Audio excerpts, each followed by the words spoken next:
Tanya dapatkan P1 untuk sesi kelayakan, pole position untuk esok. So boleh ceritakan sikit macam mana so far untuk minggu ni? Sebab kita nampak lap time yang Akif lakukan tadi datang pada hujung sesi kelayakan. And apa perubahan untuk Akif untuk minggu ni? Syukur Alhamdulillah.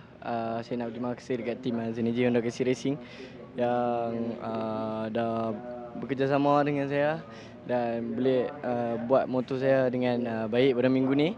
Dan harapan saya pada race minggu ni nak kekalkan podium lah. Yang tu lah. Baik, terima kasih Akif. Good luck untuk esok.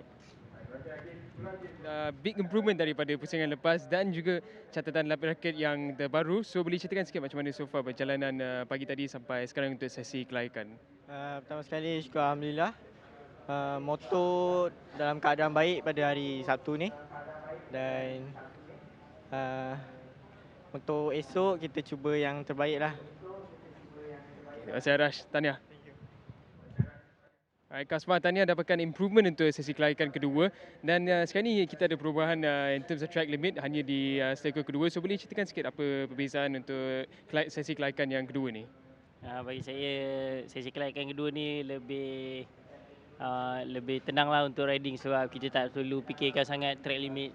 Sebelumnya qualifying satu tu kita perlu jaga white line, dan kali ni diorang dibenarkan white line boleh lintas tapi tak boleh sentuh track limit green line. So bagi saya itu adalah orang cakap tu peluang yang bagus juga lah untuk rider-rider semua boleh try and all out lah sehabis pakai jalan. Dan alhamdulillah juga kali qualifying 2 ni masih diberi kesempatan untuk berada di P1 lagi sekali. Dan insyaAllah untuk Super Pole saya akan cuba kekalkan macam mana yang sekarang saya hadapi. Terima kasih Kasmah, tahniah and good luck untuk esok.